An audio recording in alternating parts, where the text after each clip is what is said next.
যে যখন ফিতনার যুগ আসবে, এই ফিতনাময় পরিবেশে নবী সাল্লাল্লাহু আলাইহি ওয়াসাল্লাম বলেছেন যে কেউ যদি ঈমান এবং আমলের উপরে, মানে নবী সাল্লাল্লাহু আলাইহি ওয়াসাল্লামের আদর্শের উপরে সবর করতে পারে, টিকে থাকতে পারে, তার জন্য 50 জন শহীদ সাহাবীর নেকি হবে ইনশাআল্লাহ।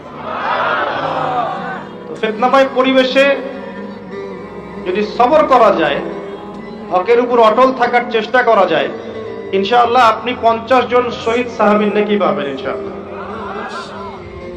তো প্রত্যেকটা ক্ষেত্রেই আপনি ফিতনা পাবেন।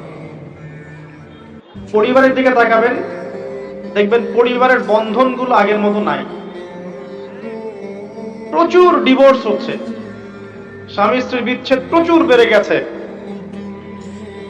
তারপরে সন্তান সন্ততি আমাদের পরিবারে যারা আছে, দেখবেন এরা বেশিরভাগই দুনিয়াদার হয়ে গেছে, দিনের খুব একটা ফিকির নাই। বেশিরভাগ পরিবারের সদস্য দেখবেন নামাজ কালামের এখন ধার ধারছে না। ম্যাক্সিমাম পরিবার থেকে আস্তে আস্তে পর্দাটা কিন্তু শিথিল হয়ে যাচ্ছে। আপনি ব্যক্তি জীবনের দিকে তাকিয়ে দেখেন, গর্বের সাথে আমরা বলি না যে 90% মুসলিমের বাংলাদেশ, দেখবেন মেজরিটি সংখ্যক মুসলিম 5 ওয়াক্ত নামাজ জামাতে পড়ে না। বেশিরভাগ মুসলিম দেখবেন আল কোরআন বিশুদ্ধ করে তেলাওয়াতও করতে পারে না। তো এরপরেও আমরা দাবি করি যে আমরা প্রকৃত মুসলিম, জান্নাত আমাদের জন্য অপেক্ষা করছে। আসলে বাস্তবতা এমন নয়।